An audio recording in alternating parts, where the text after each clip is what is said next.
শাইখুল হাদিস Jamia Rahmania Arabia Dhaka, senior যুগ্ম মহাসচিব হেফাজতে ইসলাম বাংলাদেশ।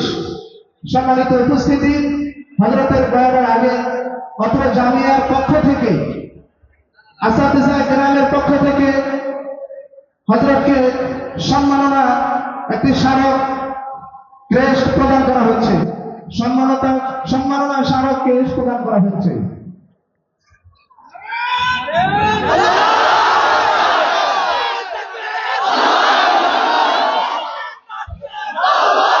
সম্মানিত উপস্থিতি, এ পর্যায়ে গুরুত্বপূর্ণ নসিহত পেশ করবেন হেফাজতে ইসলাম বাংলাদেশের সিনিয়র যুগ্ম মহাসচিব, আমির মজলিস, শাইখুল হাদিস ইবনে শাইখুল হাদিস আল্লামা মুহাম্মদ মামুনুল হক সাহেব দামাত বরকাতুহু। আমি হযরতকে গুরুত্বপূর্ণ নসিহত পেশ করার জন্য সবিনয় অনুরোধ করছি। আসসালামু আলাইকুম ওয়া রাহমাতুল্লাহ।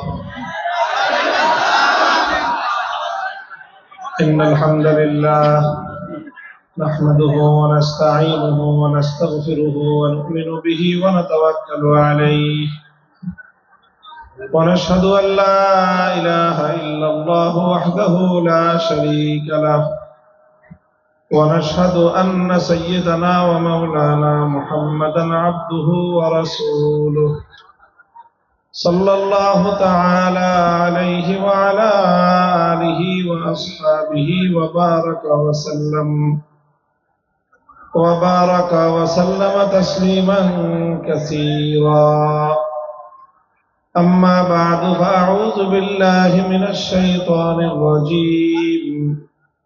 بسم الله الرحمن الرحيم. الذين إن مكناهم في الأرض أقاموا الصلاة وآتوا الزكاة وأمروا بالمعروف ونهوا عن المنكر ولله عاقبة الأمور. بارك الله لنا ولكم في القرآن العظيم ونفعنا وإياكم بالآيات والذكر الحكيم. اللهم صل على محمد وعلى آل محمد كما صليت على إبراهيم وعلى آل إبراهيم إنك حميد مجيد. اللهم بارك على محمد وعلى آل محمد كما باركت على إبراهيم وعلى آل إبراهيم إنك حميد مجيد.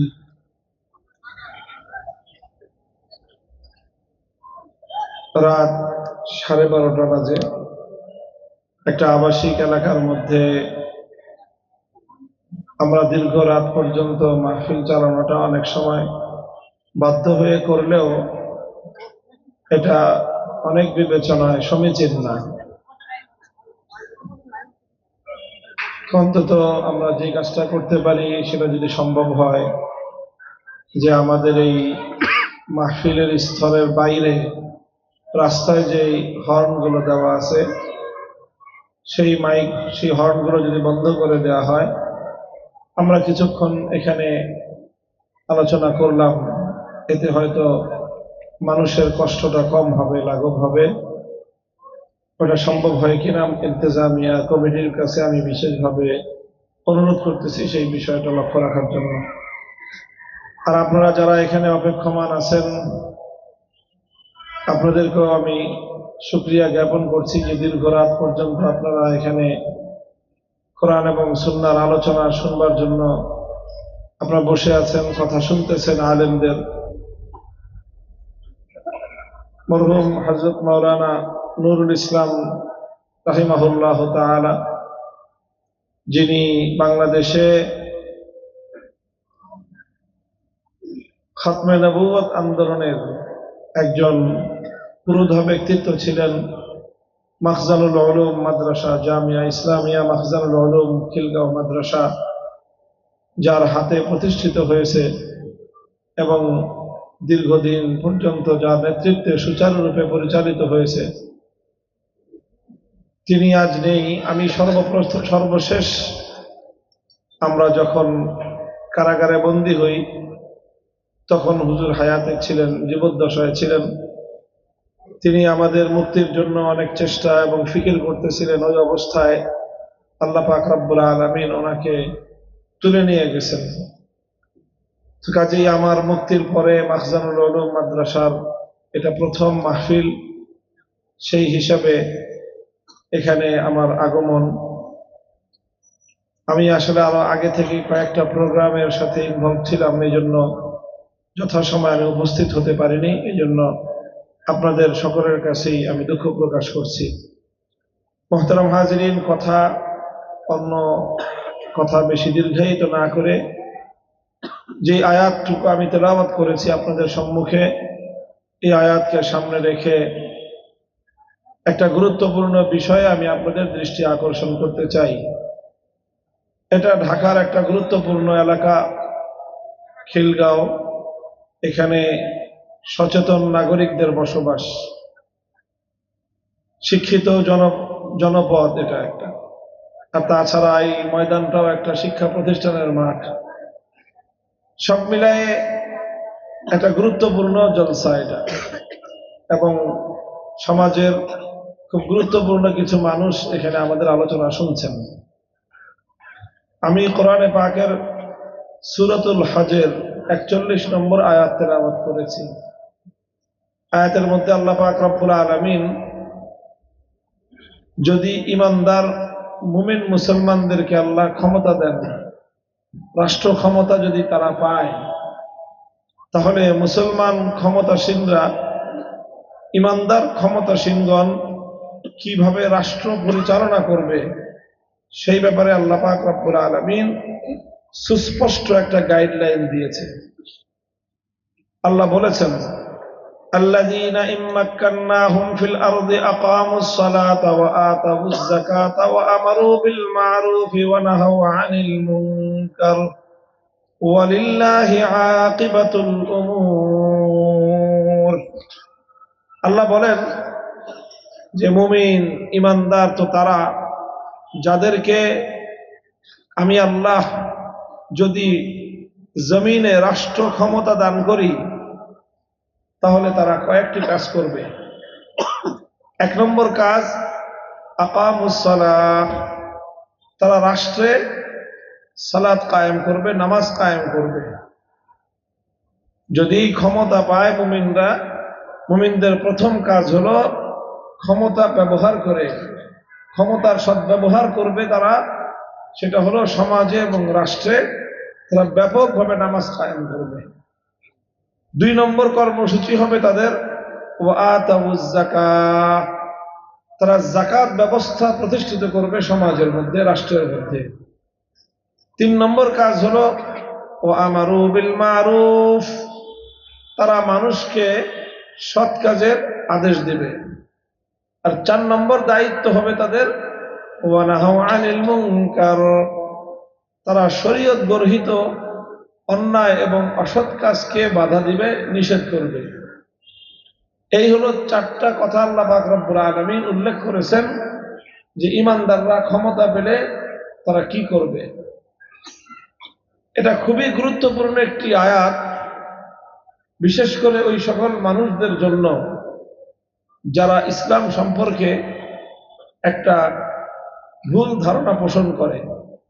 অনেক মুসলমান এমন আছে যে তারা ভুল ধারণা পোষণ করে, আর এই ভুল ধারণার মূল কারণ হলো যে তারা রাজনৈতিকভাবে ভুল কোনো মতাদর্শের অনুসরণ করে। আমার পর্যবেক্ষণ হলো আমাদের সমাজে বর্তমান মানুষের ঈমান সবচেয়ে বেশি নষ্ট হয় রাজনৈতিক কারণে। ঈমান সবচেয়ে বেশি নষ্ট হয় রাজনৈতিক কারণে। আমল নষ্ট হয় নানা কারণে, মানুষের আমল নষ্ট হয় নানা কারণে। মানুষের আমল নষ্ট হয় সাংস্কৃতিক কারণে, মানুষের আমল নষ্ট হয় নিজের মধ্যে প্রবৃত্তির চাহিদার কারণে, নানা কারণে মানুষের আমল নষ্ট হয়। আর সমাজে সবচেয়ে বেশি ঈমান নষ্ট হয় রাজনৈতিক কারণে।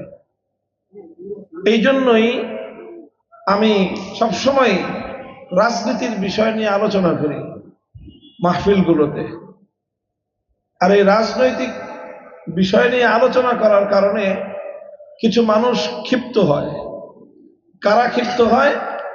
ক্ষিপ্ত হয় তারা যারা রাজনৈতিকভাবে মুসলমানদের ঈমান হরণ করে। যেহেতু তারা ঈমান হরণ করার কাজ করে আর আমরা ঈমান রক্ষা করার কাজ করি, এই জন্যই তখন তাদের সাথে আমাদের সংঘাত তৈরি হয়।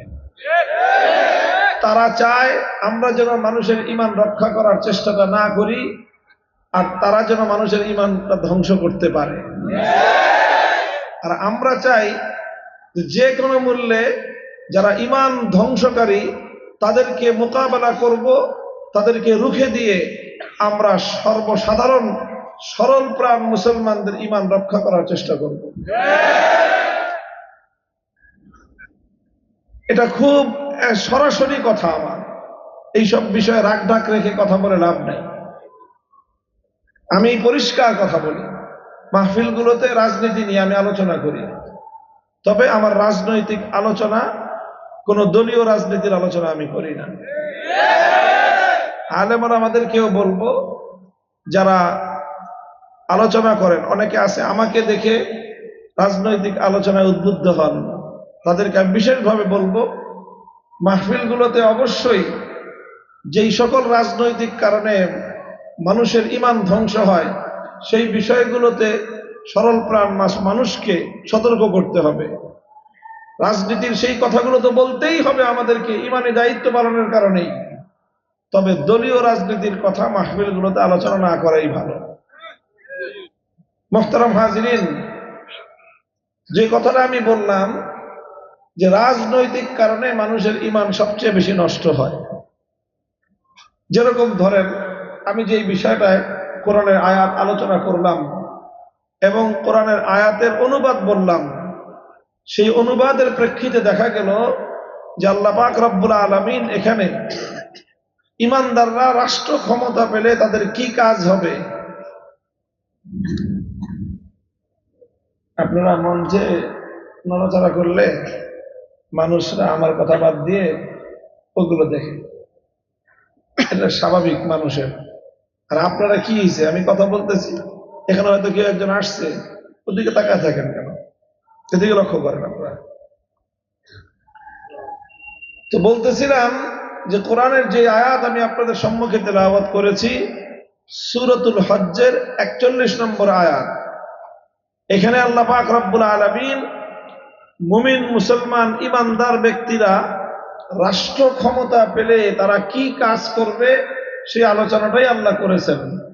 সুনির্দিষ্টভাবে আল্লাহ 4টা কথা উল্লেখ করেছেন: নামাজ কায়েম করা, যাকাতের বিধান বাস্তবায়ন করা, সৎ কাজের আদেশ দেওয়া, শরীয়ত বিরোধী কাজে নিষেধাজ্ঞা আরোপ করা। এই 4টা কাজ হবে রাষ্ট্র ক্ষমতা প্রাপ্ত ব্যক্তি ঈমানদারদের সর্বপ্রথম কাজ। আচ্ছা, এবার আপনারা আমার প্রশ্নের জবাব দেন। নামাজ কায়েম করা এটা কি কোনো ধর্মীয় কাজ মনে হয় আপনাদের কাছে? অবশ্যই ধর্মীয় কাজ। এটার সঙ্গে ইসলামের সম্পর্ক আছে না নাই? যাকাতের বিধান বাস্তবায়ন করা, এটার সঙ্গে ইসলামের সম্পর্ক আছে না নাই? তাহলে রাষ্ট্র ক্ষমতা প্রয়োগ করে নামাজ কায়েম করতে হবে এবং যাকাতের বিধান বাস্তবায়ন করতে হবে বলে আল্লাহর কোরআন ঘোষণা দিল। সুতরাং রাষ্ট্রের সাথে ধর্মের সম্পর্ক আছে না নাই? ইসলাম অনুযায়ী রাষ্ট্র ব্যবস্থা কোনোদিনও ধর্মের বাইরে যেতে পারে না, ইসলামের বাইরে যেতে পারে না। তাহলে ইসলাম এটা হলো একটা পূর্ণাঙ্গ জীবন ব্যবস্থা। এখানে মানুষের ব্যক্তিগত জীবনের বিধিনিষেধ রয়েছে, আইন কানুন রয়েছে, মানুষের পরিবার জীবনের দিক নির্দেশনা রয়েছে, মানুষের অর্থনৈতিক জীবন, ব্যবসায়িক জীবন, তার প্রফেশনাল জীবন, কর্মজীবন, সব বিষয়ে যেরকম গাইডলাইন রয়েছে, ঠিক একইভাবে কিভাবে রাষ্ট্র চলবে, কিভাবে রাজনীতি করতে হবে, সেই বিষয়েও ইসলাম পরিপূর্ণ দিক নির্দেশনা দিয়েছে। এই কারণেই রাষ্ট্র এবং রাজনীতি কোনোদিনই ইসলাম থেকে বিচ্ছিন্ন হতে পারে না। প্রত্যেকটা পার্ট হলো ইসলামের এক একটা অঙ্গ, ইসলামের এক একটা অংশ। কাজেই জীবনের কোনো একটা পার্টকে যদি কেউ ধর্ম থেকে, ইসলাম থেকে আলাদা করতে চায়, তাহলে সে ইসলামের অঙ্গহানি করলো। কেউ যদি বলে যে মানুষের ব্যক্তিগত জীবন ইসলাম অনুযায়ী চলতে পারে না, সে যেরকম ইসলামের একটা অঙ্গ হানি করলো। কেউ যদি বলে যে পরিবারের পরিচালনার ক্ষেত্রে ইসলাম অনুযায়ী নির্দেশনা পালন করা যাবে না, সে যেরকম ইসলামের একটা অঙ্গ হানি করলো। কেউ যদি বলে রাষ্ট্র এবং রাজনীতিতে ইসলামকে জড়ানো যাবে না, সেও ইসলামের অঙ্গহানি করলো। মুহতারাম হাজিরিন, আমার এতক্ষণের আলোচনার সার কথা হলো যে ইসলাম অনুযায়ী যদি মুসলমানরা রাষ্ট্র ক্ষমতা পায়, তাহলে সেই রাষ্ট্র ক্ষমতা কোনোভাবেই ইসলামের বাইরে যেতে পারে না। এই কারণেই আমরা বলি, ইসলামকে যদি কেউ বুঝে থাকে, যদি কেউ ইসলামের আদর্শকে বুঝে থাকে, কেউ যদি ইসলামের জীবন ব্যবস্থার পূর্ণাঙ্গতাকে বিশ্বাস করে থাকে, সে আর কিছু হলেও অন্তত রাজনৈতিক ক্ষেত্রে ধর্মনিরপেক্ষ হতে পারে না। সে তার পক্ষে সেকুলার হওয়া সম্ভবই না। বলবেন কেন সম্ভব না? কারণ সেকুলারিজম, ধর্মনিরপেক্ষতাবাদ যেটাকে অনুবাদ করতেছেন ওনারা, সেই সেকুলারিজমের অর্থটা কি?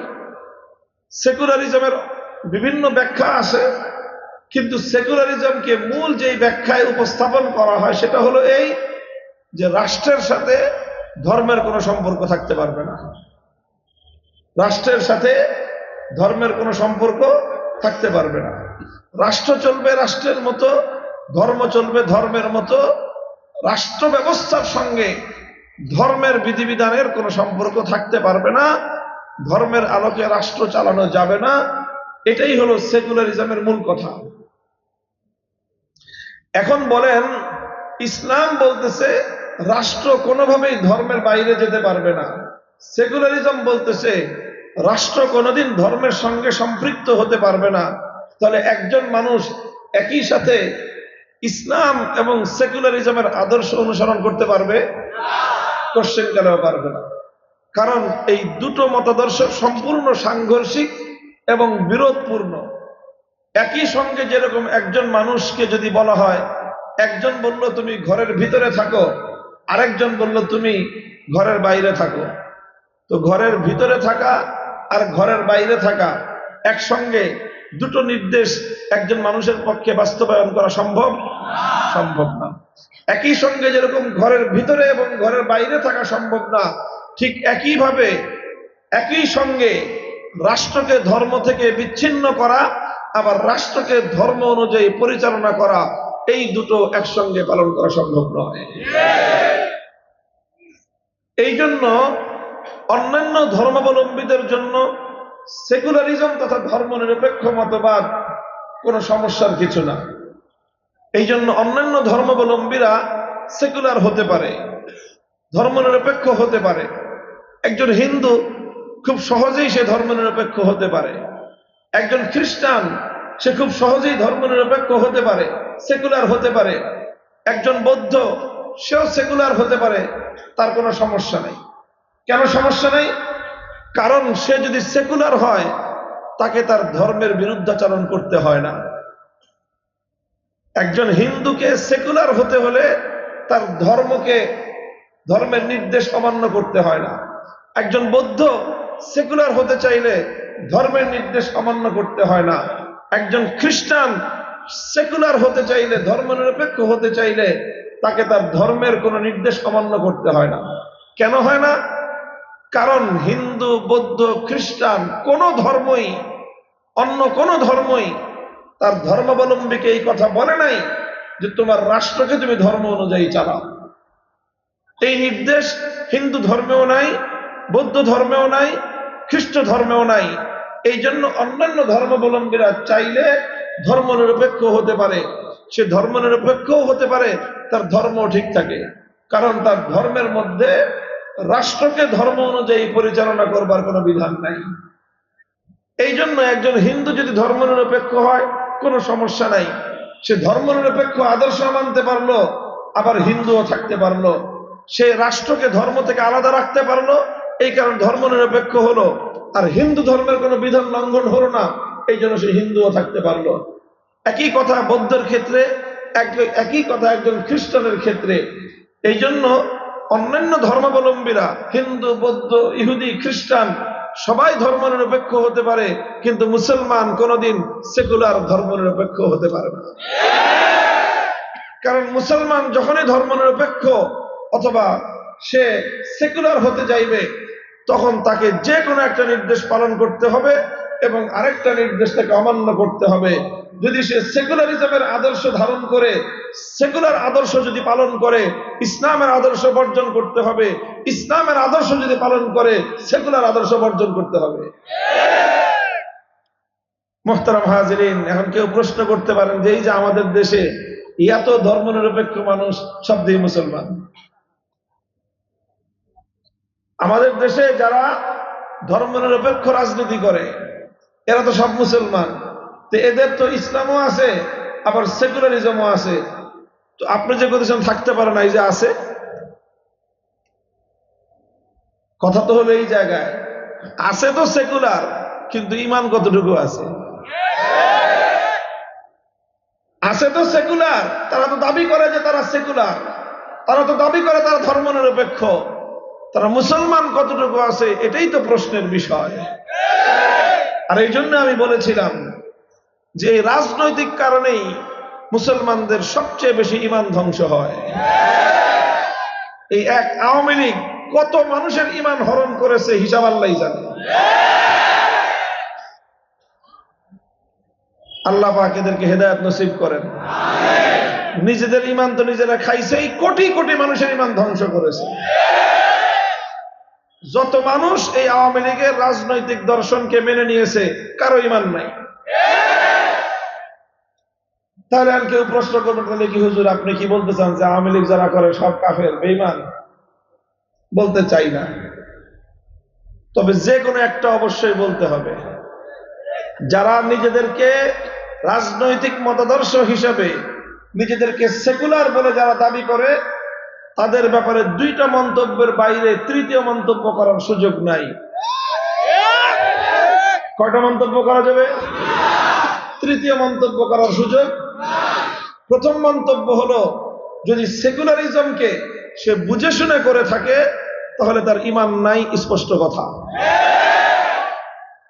তাহলে প্রথম মন্তব্য হলো যারা সেকুলার তারা বেঈমান, যদি বুঝে শুনে সেকুলারিজম করে থাকে। দ্বিতীয় কথা হলো, আর যদি সেকুলারিজমকে না বুঝে শুনে করে থাকে, ঈমান আছে কিন্তু তারা গণ্ডমূর্খ। যারা সেকুলারিজমের রাজনীতি করে তারা হয় বেঈমান না হয় মূর্খ। 3 নম্বর মন্তব্য করার সুযোগ নাই। চ্যালেঞ্জ করলাম আমি। কিভাবে বলবেন আপনি? বলতে হবে হয় সেকুলারিজম বুঝে নাই, না বুঝে জোর করে একটা গলত একটা ভুলভাল বুঝ দিয়ে সেকুলারিজমের রাজনীতি করতেছে, আবার নিজেদেরকে মুসলমান বলে পরিচয় দিচ্ছে।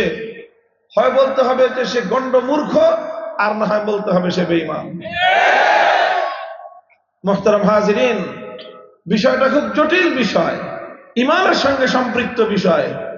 আফাতুমিনুনা বিবাযিল কিতাবি ওয়া তাকফুরুনা বিবাযিন ফামা জাযাউ মান ইয়াফআলু যালিকা মিনকুম ইল্লা খিzyun ফিল হায়াতিদ দুনিয়া ওয়া ইয়াওমাল কিয়ামাতি ইউরাদ্দুনা ইলা আশাদ্দিল আযাব। আল্লাহ বলেছেন যে আল্লাহর কিতাব অংশ মানবা, কিছু অংশ মানবা, কিছু অংশ মানবা না। ইসলামের বিধান কিছু অংশ মানবা, কিছু অংশ মানবা না। ইসলামের বিধান মসজিদে মানবা, রাজনীতিতে মানবা না।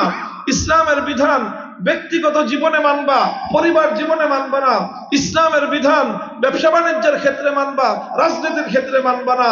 আল্লাহর কোরআন বলেছে যারা এই ধরনের ইসলামের বিধানের মধ্যে বিভক্তি টানবে, যারা ইসলামের বিধানের মধ্যখান দিয়ে বিভেদের দেয়াল টানবে, দুনিয়াতে তাদের শাস্তি হলো লাঞ্ছনা, পরকালে চিরস্থায়ী জাহান্নামের আযাব।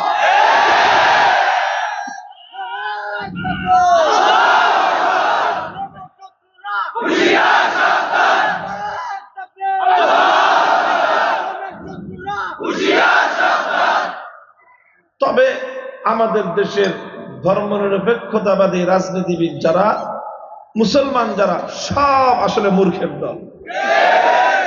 তারা বুঝে না, বা অথবা বুঝলেও বিষয়টাকে তালগোল পাকায় নিজেরাও একটা ধোকার মধ্যে আছে, হাজার হাজার মানুষকে ধোকার মধ্যে ফেলে সেই মানুষগুলোর ঈমান ধ্বংস করবার পায় তারা চালাচ্ছে। এই বিষয়টার সমাধান হওয়া দরকার, এই বিষয়টা থেকে বের হয়ে আসা দরকার। মুসলমানরা সারা দুনিয়া ব্যাপী আজ আলহামদুলিল্লাহ এই জাগরণ শুরু হয়েছে, এই জাগরণ শুরু হয়েছে। আগামী দিনে সারা পৃথিবী জুড়ে ইসলামের বিজয়ের যেই ধারা শুরু হয়েছে, ইনশাআল্লাহ এই ধারা থামবে না। খোরাসান থেকে ইসলামের বিজয়ের যে ধারাবাহিকতা শুরু হয়েছে, সিরিয়া পর্যন্ত সেই বিজয়ের ধারা পৌঁছে গেছে। দামেস্ক বিজয় হয়ে গেছে। দামেস্কের মিনারাতুল বাইজা, সেই শুভ্র সাদা মিনার মুসলমানদের দখলে এখন। ইনশাআল্লাহ সেই দামেস্কের শুভ্র সাদা মিনার থেকে হযরত ঈসা আলাইহিস সালাতু ওয়াস সালামের আবির্ভাব হবে, হযরত মাহদী আলাইহিস সালামের আত্মপ্রকাশ ঘটবে। বিষয়গুলো যেভাবে ঘটছে, আগামীর বিশ্ব হবে ইসলামের বিশ্ব ইনশাআল্লাহ। কাজে এই সময়টায় বড় প্রয়োজন আমরা যারা বাংলাদেশে আছি, ধর্মপ্রাণ মুসলমানদের বাংলাদেশ, 90% মুসলমানদের বাংলাদেশ, এই বাংলাদেশটা ঐতিহাসিক কারণে, ঐতিহাসিক ভাবেই ন্যায্য এবং ইনসাফের ভিত্তিতে, যে কোনো ইনসাফ বলেন, ধর্মের ভিত্তিতে বলেন, ঐতিহাসিক দৃষ্টিকোণ থেকে বলেন, রাজনৈতিক দৃষ্টিকোণ থেকে বলেন, বাংলাদেশ ইসলামের জন্য নির্ধারিত ভূখণ্ড। আমি এতক্ষণ ধর্মীয় দৃষ্টিকোণ থেকে বলেছি, এবার বলছি ঐতিহাসিক দৃষ্টিকোণ থেকে, রাজনৈতিক দৃষ্টিকোণ থেকে বাংলাদেশ ইসলামের জন্য নির্ধারিত ভূখণ্ড। 1757 সাল থেকে 1947 সাল, 190 বছর পর্যন্ত ব্রিটিশদের বিরুদ্ধে আজাদীর সংগ্রাম হয়েছে, মুক্তির সংগ্রাম হয়েছে, লড়াই হয়েছে। ইতিহাস পড়েন, সেই লড়াই এবং মুক্তির সংগ্রামে বালাকোটের রণাঙ্গন, শামেলির রণাঙ্গন, ঐতিহাসিক দুটি মুক্তিযুদ্ধ হয়েছে। সেই উভয়টি যুদ্ধে নেতৃত্ব দিয়েছে আলেম সমাজ। সৈয়দ আহমদ রহমতুল্লাহ আলাইহি শহীদ হয়েছেন বালাকোটের রণাঙ্গনে 1831 সালে। 1857 সালে শামেলির রণাঙ্গনে শাহাদাত বরণ করেছেন হাফেজ জামিন শহীদ রহমতুল্লাহ আলাইহি। এই উভয়টি মুক্তিযুদ্ধ ছিল, ব্রিটিশ বিরোধী যুদ্ধ ছিল, আল্লাহর জমিনে আল্লাহর দ্বীনকে বিজয়ী করবার জন্য, ইসলামী খেলাফত পুনরুদ্ধার করবার জন্য। এই সব সংগ্রামের পর 1947 সালে যখন ব্রিটিশদের কাছ থেকে স্বাধীনতা অর্জন করা হলো, দেশকে যখন পরাধীনতার শৃঙ্খল থেকে মুক্ত করা হলো, তখন প্রশ্ন ছিল দেশটা স্বাধীন হবে কিভাবে। তখন দেশের মধ্যে প্রধানত দুই জাতি, হিন্দু আর মুসলিম। হিন্দুরা বলল যে আমরা দেশটাকে একসাথে চালাতে চাই ধর্মনিরপেক্ষতার ভিত্তিতে। অধিকাংশ মুসলমানরা বলল যে না, আমরা ধর্মনিরপেক্ষতার ভিত্তিতে হিন্দুদের সঙ্গে নয়, বরং আমরা একটা ভূখণ্ড চাই, যেই ভূখণ্ডে ইসলামী হুকুমত কায়েম হবে। এটা বলছি 1947 সালের কথা। শেষ পর্যন্ত বিভক্ত হলো দেশ।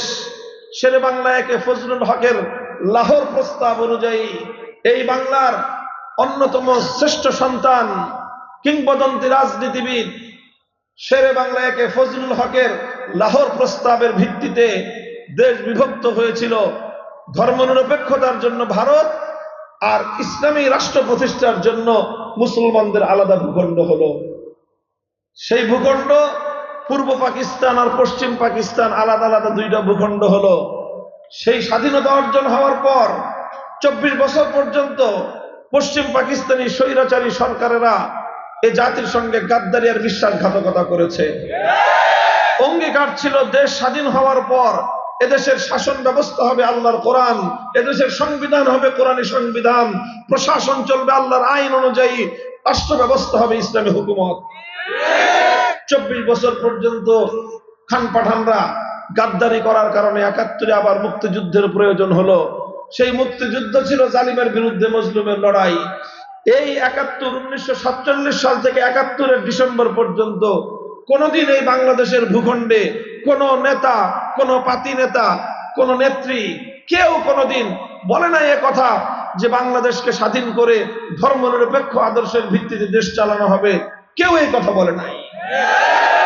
71-এর 16ই ডিসেম্বর যখন দেশটা স্বাধীন হলো, এদেশের স্বাধীনতা যুদ্ধে নেতৃত্ব দানকারী আওয়ামী লীগ নেতা শেখ মুজিবুর রহমান সাহেব, তিনি বন্দিত্ব থেকে মুক্তি পেয়ে পাকিস্তান থেকে সোজা চলে গেলেন লন্ডনে।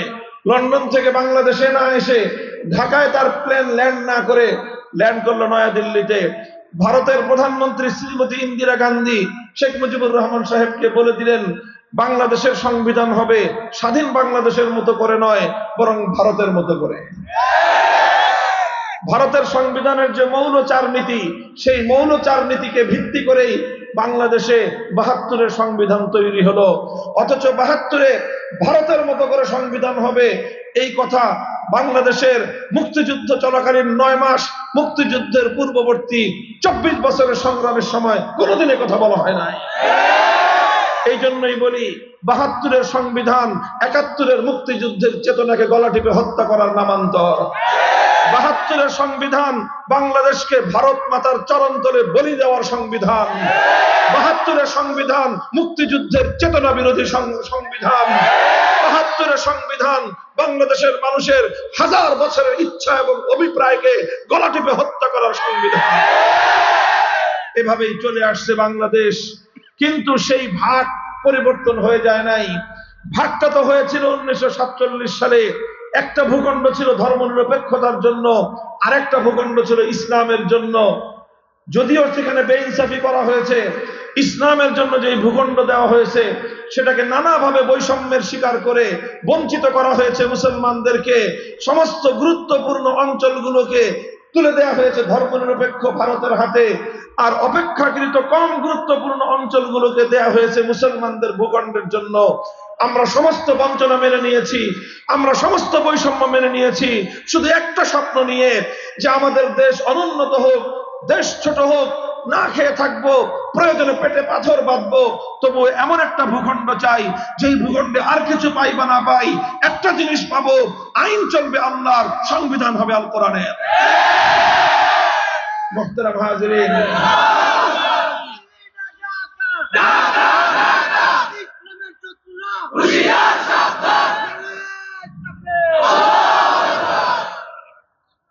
মুহতারাম হাজিরিন, এই জন্য আমি বলছিলাম যে ঐতিহাসিক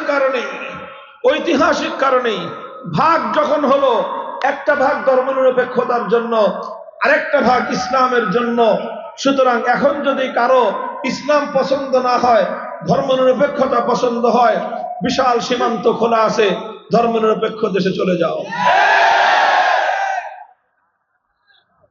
তোমার নেত্রী যেভাবে গেছে তুমিও যাও, সব চলে যাও। আর যদি এদেশে থাকতে হয় ভাগ বটোয়ারা অনুযায়ী ইসলাম মেনে থাকো। মুহতারাম হাজিরিন, কাজেই ধর্মীয় দৃষ্টিকোণ থেকেও এদেশে ধর্মনিরপেক্ষতা চলতে পারে না, ঐতিহাসিক ভাবেও এদেশে ধর্মনিরপেক্ষতা চলতে পারে না। রাজনৈতিক বিভক্তির মাধ্যমে রাজনৈতিক যে বন্দোবস্ত, রাজনৈতিক যে দেশ বিভাগ, সেই আলোকেও এদেশে ধর্মনিরপেক্ষতা মতবাদ চলতে পারে না।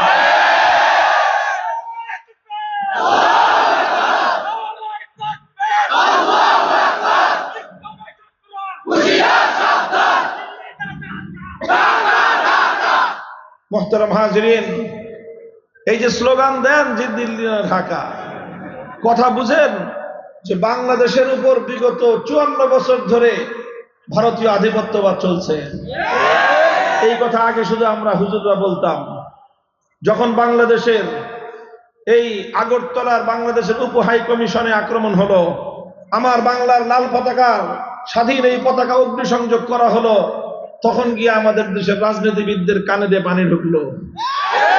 দেশের সরকার বাংলাদেশে একটা অভূতপূর্ব ঐক্য গঠন করলেন, ঐক্য প্রতিষ্ঠা করলেন, সকল রাজনৈতিক দলগুলোকে ডেকে ঐক্যবদ্ধ হলেন, সকল ধর্ম, হিন্দু, বৌদ্ধ, খ্রিস্টান, মুসলমান সকলকে মিলিয়ে ঐক্যবদ্ধ হলেন।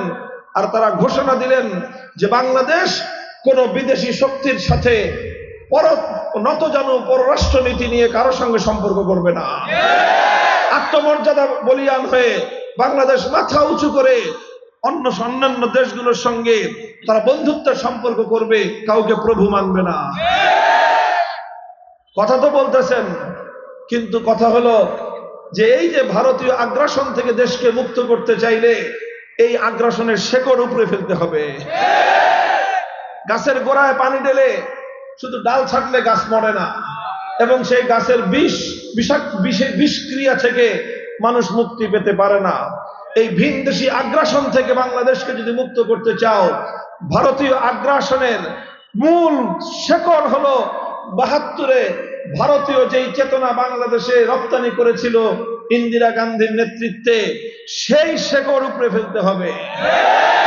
সংবিধান সংস্কার হচ্ছে, এই সংস্কারে আমাদের স্পষ্ট কথা, আমরা আশা করছি যে বাংলাদেশের এই ধর্মনিরপেক্ষ মতবাদ, এই দিল্লি থেকে পাচারকৃত ধর্মনিরপেক্ষ মতবাদ আবার দিল্লির কাছে ফেরত দিয়ে দেওয়া হবে। দিল্লির সেবা দাসীকে যেরকম ফেরত দিয়ে দিছি, ঠিক এরকম দিল্লির পচামাল এটা সব দিল্লিতে চলে যাবে। সেই সঙ্গে আরেকটা জিনিস আমরা স্পষ্ট ভাষায় দাবি তুলতে চাই, হয়তোবা এখনই পূর্ণাঙ্গ ইসলামী রাষ্ট্র বা ইসলামী হুকুমত গঠনের এই মুহূর্তে ঘোষণা দেওয়ার প্রেক্ষাপট তৈরি হয় নাই, তবে অবশ্যই এই প্রেক্ষাপট বাংলাদেশে এখন তৈরি হয়েছে। সেটা হলো সংবিধানে একটা ধারা সংযুক্ত করতে হবে। সেই ধারাটা হলো অন্তত কোরআন, সুন্নাহ এবং ইসলাম বিরোধী কোন নীতি, কোন আদর্শ, কোন বিধিমালা এবং কোন আইন বাংলাদেশে চলতে পারবে না। এটুকু যদি হয়, তাও বাংলাদেশের মুসলমানরা দ্বীন এবং ঈমান নিয়ে রাষ্ট্র এবং রাজনৈতিক বন্দোবস্তের মধ্যে থাকতে পারবে। আল্লাহ পাক আমাদেরকে বুঝবার তৌফিক দান করেন। ইনশাআল্লাহ বাংলাদেশ এখন প্রস্তুত একটা বিপ্লবের জন্য। এ মাটি এখন উর্বর। এই বাংলাদেশ অনেক অভ্যুত্থান দেখেছে, অনেক আন্দোলন দেখেছে, অনেক বিপ্লব দেখেছে, অনেক রূপ রং দেখেছে। বাংলাদেশ সোনার বাংলাদেশ দেখেছে, নতুন বাংলাদেশ দেখেছে, সবুজ বাংলাদেশ দেখেছে, ডিজিটাল বাংলাদেশ দেখেছে, স্মার্ট বাংলাদেশ দেখেছে। দেখার বাকি আছে শুধু ইসলামের বাংলাদেশ। আগামীর বাংলাদেশ হবে ইসলামের বাংলাদেশ, এবারের বাংলাদেশ হবে খেলাফতের বাংলাদেশ। ইনশাআল্লাহ প্রস্তুতি গ্রহণ করেন। কথা বলেন ঠিক না বেঠিক? এদেশের ইয়াং জেনারেশন যদি তৈরি হয়, রুখে দেওয়ার সাধ্য কারো হবে না ইনশাআল্লাহ। আগস্ট বিপ্লবের সময় আমাদের সন্তানেরা যেভাবে, দামাল সন্তানেরা যেভাবে ফ্যাসিবাদ থেকে জাতিকে মুক্ত করবার জন্য সাহসিকতার সঙ্গে ময়দানে নেমেছে, 2000 তাজা প্রাণ যখন গিয়েছে, 16 বছরের জগদ্দল পাথর ভিনদেশী কৃতদাসী ফ্যাসিবাদ উৎখাত হয়ে গেছে। এভাবেই যদি আবার আমরা রক্ত দেওয়ার জন্য প্রস্তুত হই, ইসলামকে ভালোবাসি, আল্লাহর কোরআনকে ভালোবাসি, আল্লাহর দ্বীনকে ভালোবেসে আমার জন্মভূমি, আমার মাতৃভূমিতে পূর্ণাঙ্গ আল্লাহর দ্বীনকে জিন্দা করবার, দ্বীনকে বিজয়ী করবার অভিপ্রায় নিয়ে বিপ্লবের জন্য যদি আমরা মাঠে নামি, ইনশাআল্লাহ খেলাফতের বাংলাদেশ হবে বাংলাদেশের জন্য। আল্লাহ পাক রব্বুল আলামিন আমাদের সকলকে তৌফিক দান করুন। প্রস্তুত আছেন তো ইনশাআল্লাহ? ঘাম ঝরাতে হবে, ঘাম হাত নামান। প্রথমে ঘাম ঝরানো, পরিশ্রম করতে